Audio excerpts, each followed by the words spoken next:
Et dans la grande table des idées aujourd'hui, préparée par Marceau Vassy et Marie-Osana Chauvin, nous sommes en compagnie de l'anthropologue Jean-Loïc Lequelec qui publie Avons-nous le déluge aux éditions du Détour. Un retour sur le mythe et sur ce qu'il nous raconte de l'origine des êtres et du monde.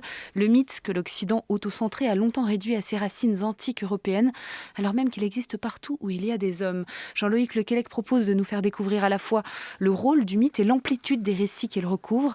Voici une historiette de la communauté des Birors en Inde. Dans les temps anciens, le ciel était si bas qu'il touchait la tête des humains. Un jour, alors qu'une femme était en train de piler du riz, son pilon heurta le ciel accidentellement avec une grande force. Alors le ciel s'est reculé et depuis lors, il est resté en suspension là-haut dans les airs. Bonjour Jean-Loïc Lequelec. Bonjour. Alors on commence par ce mythe, cette historiette d'ailleurs. Est-ce vraiment un mythe, cette histoire par laquelle vous commencez ? Ah oui, tout à fait. Un mythe, par définition, c'est une histoire, justement. C'est un récit. On raconte quelque chose, on raconte des événements. Et ces événements ont ceci de particulier qu'ils expliquent le monde actuel, l'état actuel du monde, en se référant à un événement passé que raconte le mythe. Et en gros, les mythes sont un peu tous du type autrefois, le monde était de telle façon. Il s'est passé quelque chose que je vais vous raconter, c'est ça le mythe. Et depuis lors, le monde est comme nous le connaissons.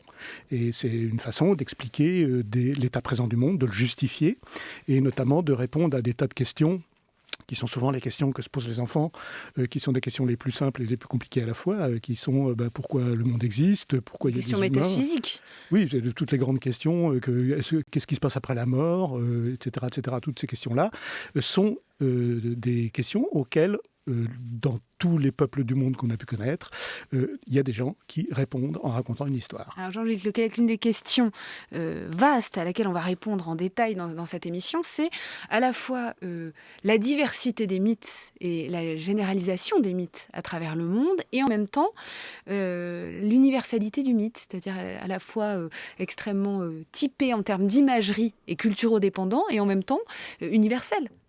Alors, universel dans la mesure où, si on entend par là, le fait que dans aucune culture du monde, on n'a jamais rencontré une culture dans laquelle il n'y avait pas de mythe. Donc c'est bien universel, propre à l'humain, partout où il y a des humains et des gens qui causent, il va y avoir quelqu'un qui, à un moment donné, va raconter un mythe ou a raconté un mythe. Parce que le mythe est aussi langage, ça vous nous l'expliquez. Forcément, c'est un récit, donc il faut absolument avoir le langage. Donc ce qui, par rapport à, si on veut remonter très loin dans le temps, par rapport à la préhistoire, évidemment, il y a une association entre l'émergence du langage et l'émergence des mythes. Il n'est pas possible d'avoir des mythes sans langage. C'est aussi la raison pour laquelle une image ne peut pas être un mythe. Voilà, une photo, un portrait, n'importe quelle image, un symbole, ça n'est pas un mythe. Il faut pour ça qu'il y ait un récit. L'image peut être un support, peut accompagner, mais elle-même n'est pas un mythe. Donc, c'est des récits. Et dans toutes les cultures du monde, on en connaît. Donc, dans ce sens-là, oui, c'est universel. Ensuite, quand on les regarde un par un, on s'aperçoit qu'effectivement, il y a une grande variété. Il y en a partout, mais ils sont différents. Il y en a de tous les types. Mais si on prend les mythes qui répondent à telle ou telle interrogation, mettons l'origine de la mort ou l'origine des humains, pourquoi il y a des humains sur Terre, il y aurait très bien pu ne pas y en avoir, comment se fait-il ? On raconte une histoire. Eh bien, l'histoire qui est racontée n'est pas la même partout.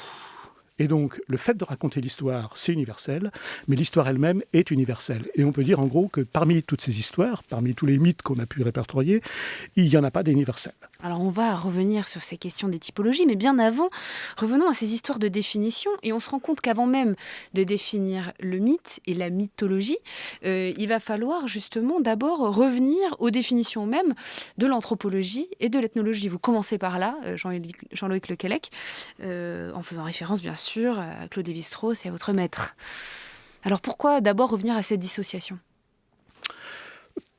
Alors, tout simplement parce que, de fait, il se trouve que les mythologues, les personnes qui se sont intéressées aux mythes, qui ont étudié les mythes, qui ont pris les mythes comme un objet de science, d'étude, de savoir, étaient des anthropologues.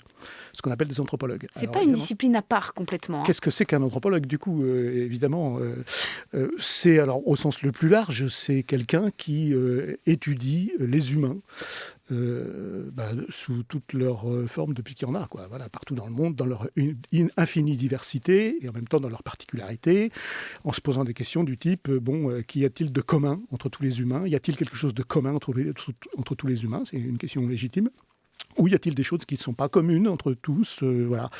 Et en gros, on peut dire que souvent, on fait une distinction entre ethnographe, ethnologue, anthropologue. L'ethnographe, c'est, disons, celui qui ou celle qui part loin de chez lui, loin de chez elle, dans une autre culture, souvent très très loin, et qui va s'immerger dans un autre monde, apprendre une nouvelle langue et tout apprendre comme un petit enfant. Il faut tout apprendre, comment on dit bonjour, qu'est-ce qu'on fait quand quelqu'un est malade, enfin il faut absolument tout apprendre.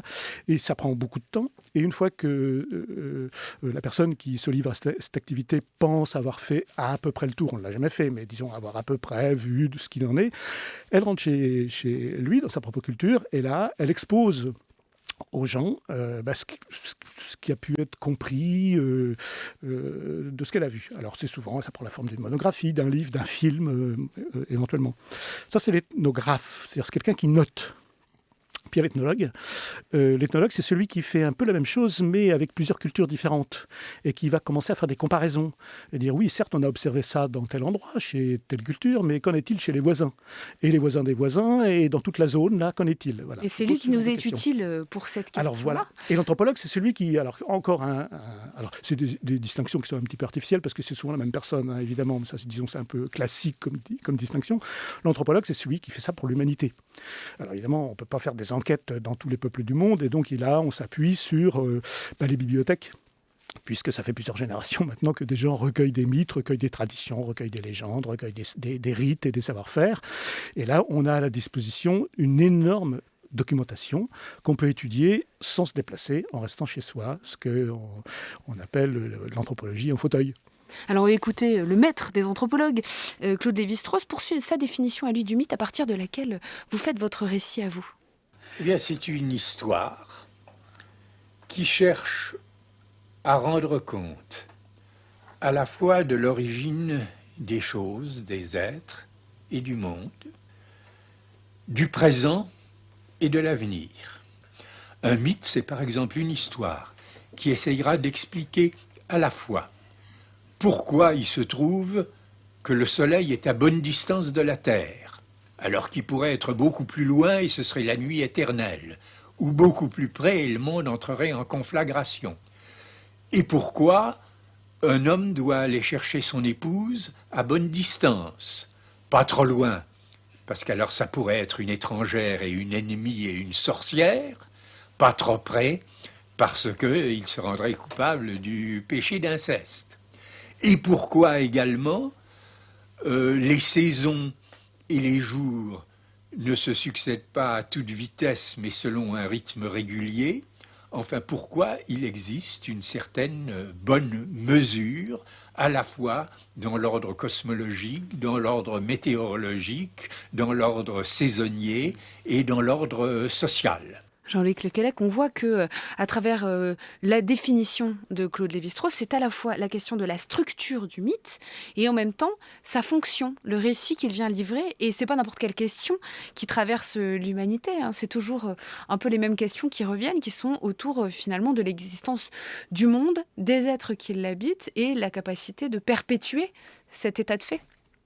Oui, ce sont toujours des histoires qui expliquent le monde d'une certaine manière, qui justifient son état présent. Le monde est rempli de phénomènes, d'êtres qui paraissent incompréhensibles ou difficiles à expliquer, ou il y a des choses qui nous paraissent absurdes, et c'est difficile à supporter. Et donc, on raconte une histoire qui conjoint différents phénomènes, comme il vient très bien de le dire, hein, et on va rendre compréhensible, on va rendre finalement acceptable des choses qui, sans cette histoire, seraient difficiles à avaler, comme par exemple la mort. La mort, c'est quelque chose qui est quand même assez difficile à admettre que nous allons mourir, mais il y a des histoires qui racontent, ah oui, certes, nous mourrons, mais ça n'a pas toujours été le cas. Jadis, nous ne mourrions pas, nous étions éternels, ou bien on mourait, certes, mais ce n'était pas si grave, parce que ça durait 3 jours et ensuite on revenait à la vie. Voilà, il y avait une situation antérieure qui était très différente de la situation présente. Et puis, il s'est passé quelque chose. Alors, c'est ça qu'intervient le mythe. Il y a une rupture, en fait, à chaque fois. Quelque chose survient. Qui est toujours la quête de sens, hein. Oui. C'est une explication. Je pense au mythe du début de cette émission-là. Pourquoi est-ce que le ciel est au-dessus de nos têtes? Finalement, la volonté, c'est une volonté explicative. Oui, alors c'est explicative, oui, mais c'est surtout le fait d'ajouter du sens. C'est pas une explication au sens de l'explication scientifique. C'est pas une explication où on va faire une démonstration. C'est une représentation ? C'est un dévoilement. Autant la science procède par démonstration, on collecte des faits, et puis à partir de là, on va essayer d'échafauder une théorie pour justifier de tout ça qui autrement paraîtrait incohérent. Le mythe procède différemment. Les faits, pour un mythe, servent plutôt à l'illustrer qu'à démontrer quelque chose. Et le mythe donne du sens aux faits.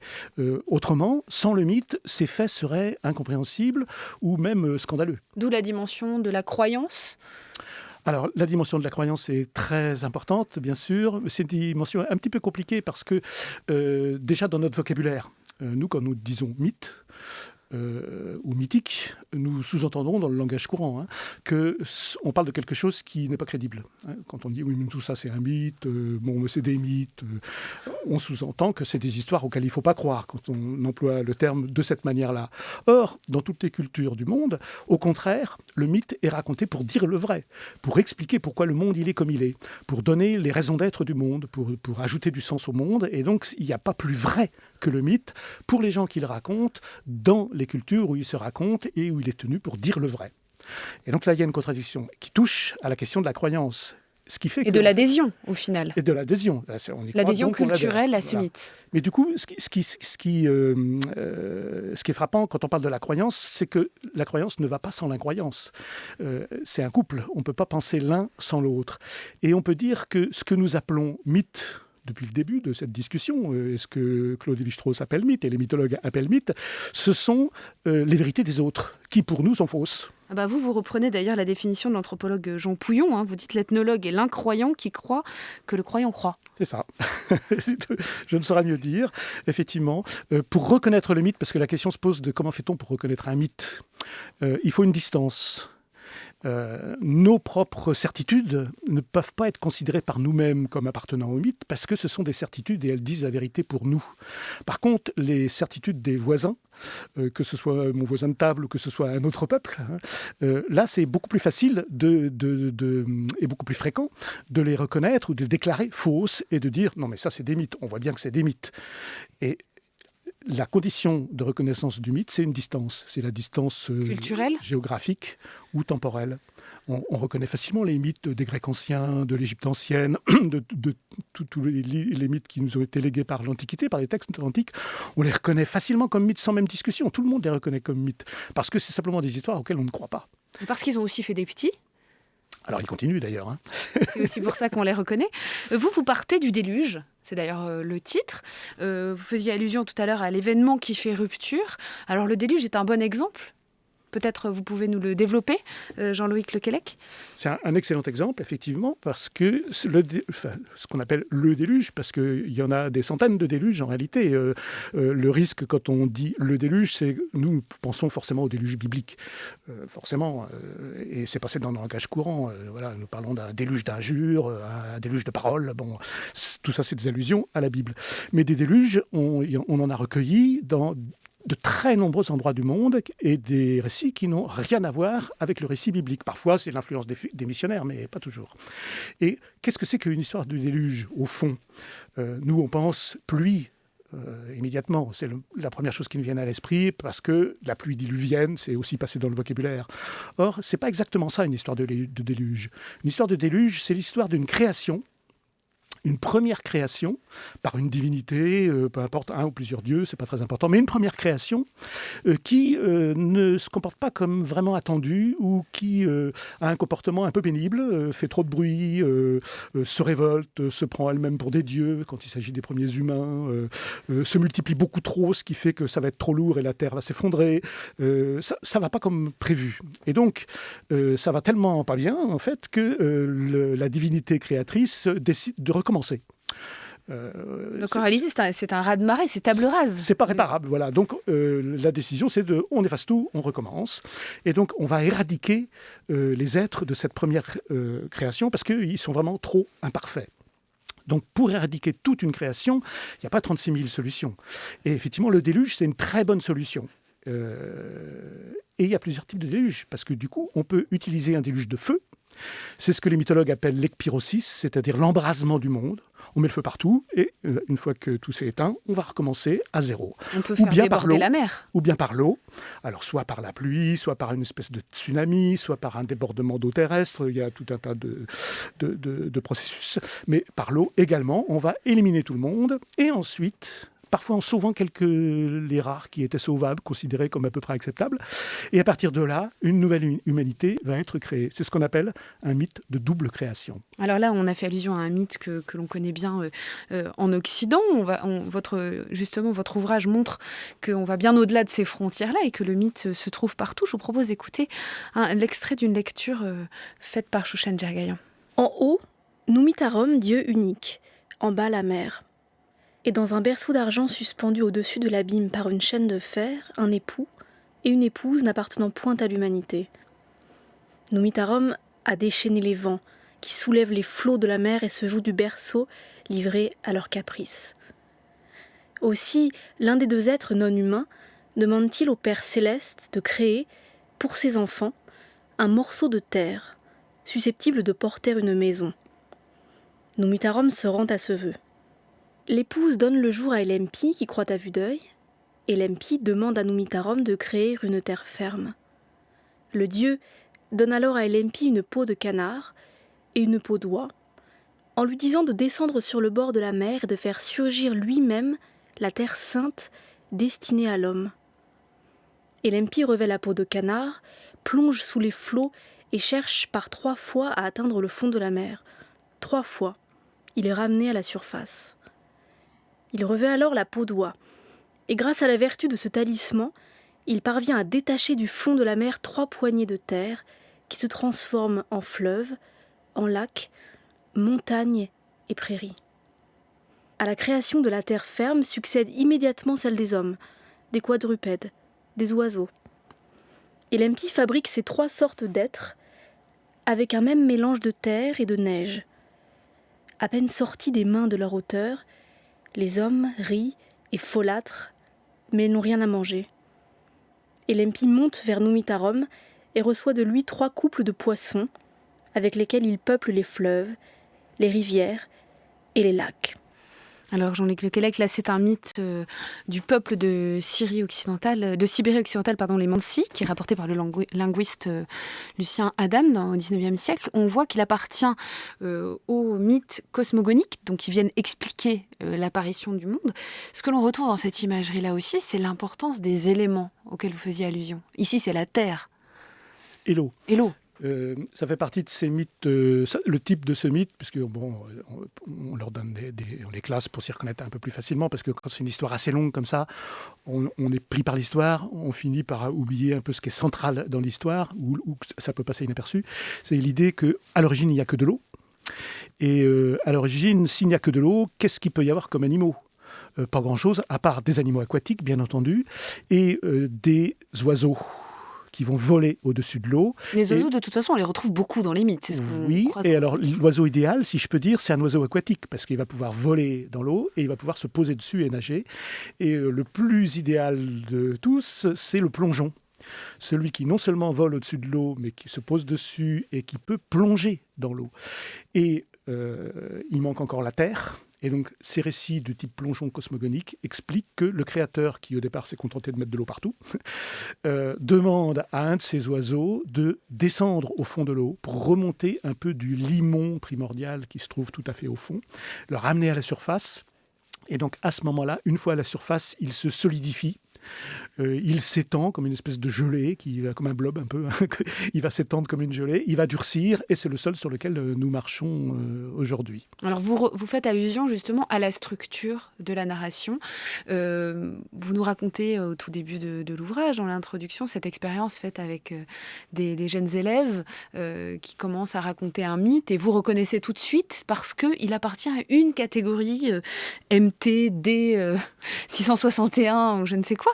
Point 1, c'est-à-dire qu'on est dans une catégorie de mythes qui existe, qui a été recensée, mais qui a été déclinée selon les cultures dans lesquelles il a migré. Et donc le récit, structurellement le même, est coloré de différentes manières et incarné par différents animaux.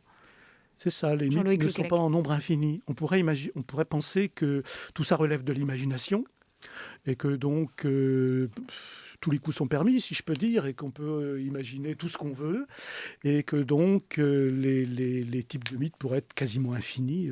On peut, voilà, si c'est juste un jeu libre de l'imagination.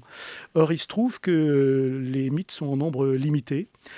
Chaque type, il y a des folkloristes ou des mythologues qui les ont classés en types, donc c'est ça le chiffre, le numéro auquel vous faites allusion, c'est parce qu'il y a des répertoires, ça permet de s'y retrouver facilement.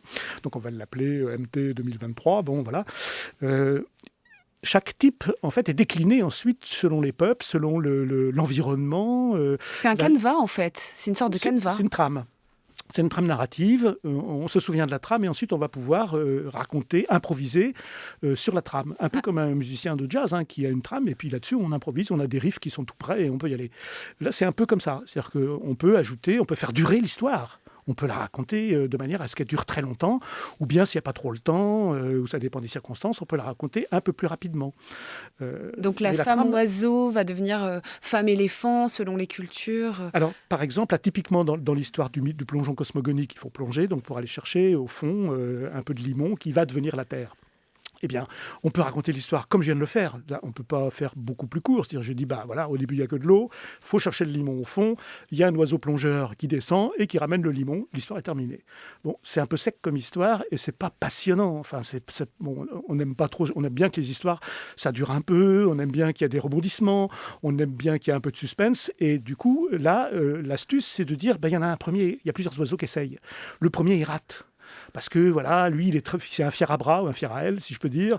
Et voilà, c'est un gros oiseau, un fier plongeur, le grand plongeon dans les zones où ça se raconte. Mais il a été trop prétentieux, il n'arrive pas à aller jusqu'au fond. Alors là, du coup, le créateur ensuite demande à un canard plus petit de plonger aussi, et il échoue également. Il va un peu plus loin, mais il échoue. Et il y a ensuite un tout petit oiseau auquel personne n'aurait jamais demandé à rendre ce service, parce que tout le monde pense qu'il est incapable de le faire, tellement il est petit.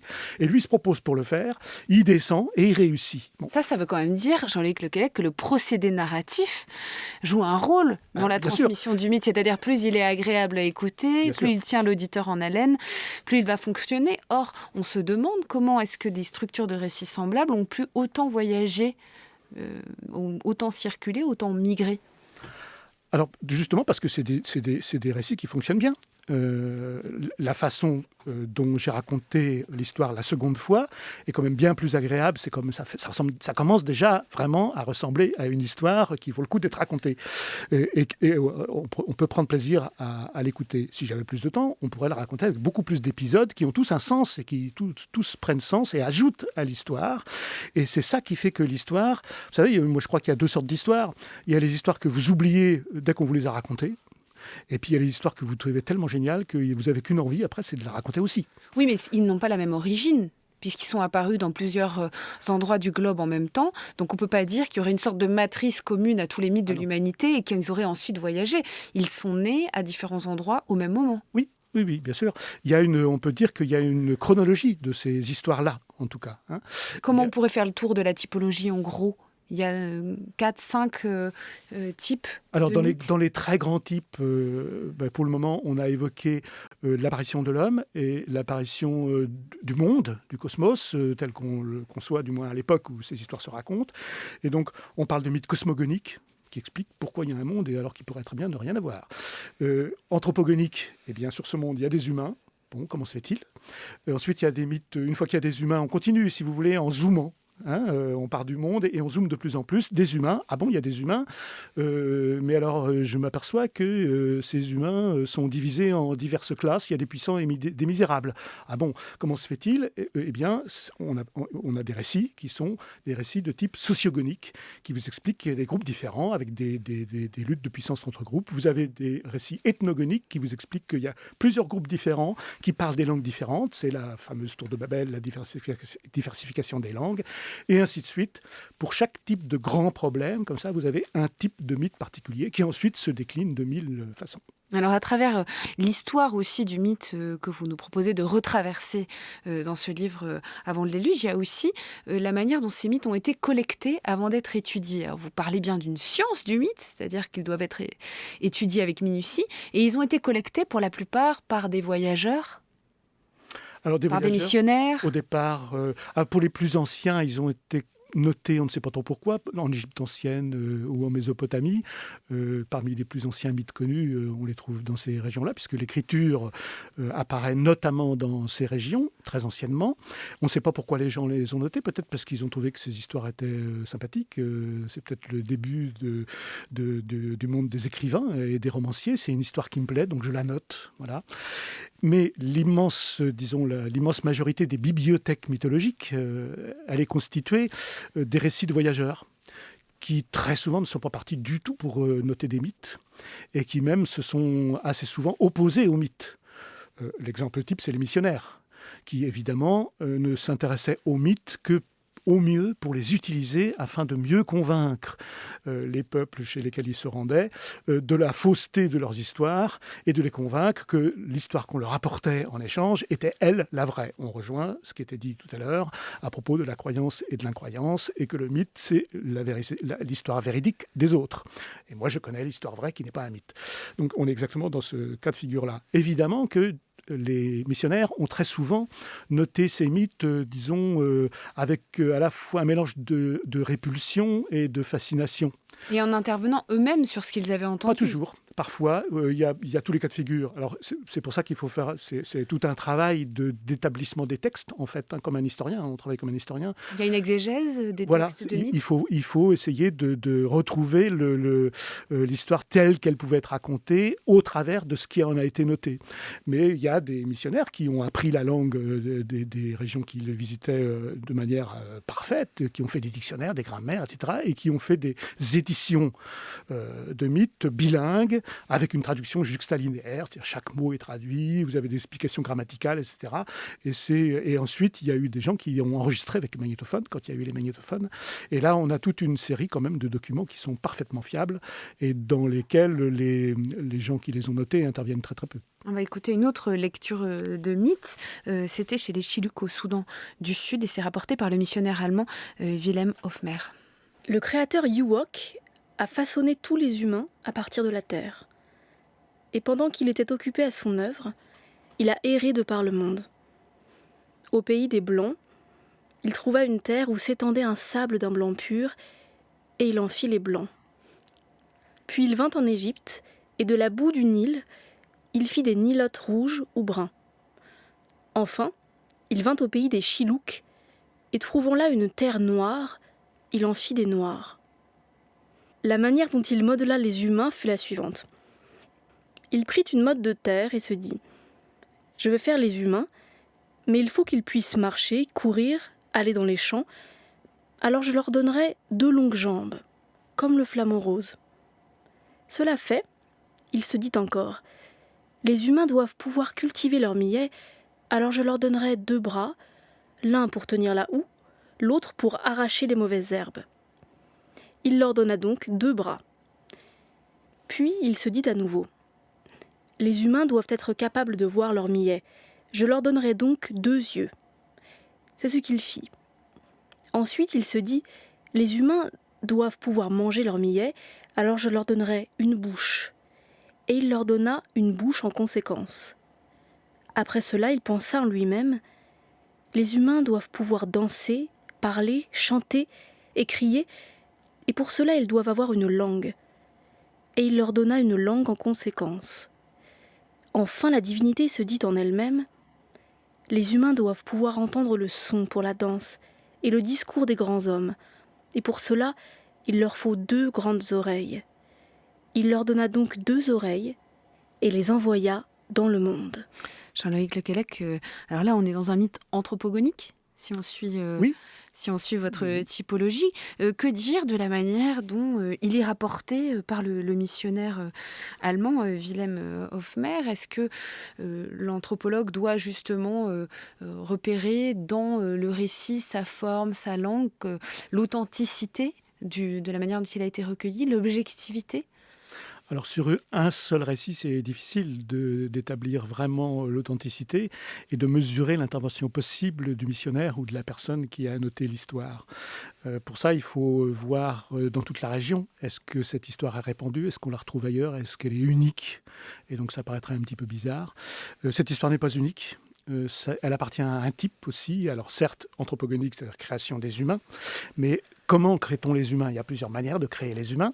Et donc, une des manières, c'est à partir d'argile, en façonnant des petites statuettes d'argile, ce qu'on appelle les mythes de choroplastie. Choroplastie, ça vient c'est un mot grec qui désigne le choroplaste en Grèce ancienne.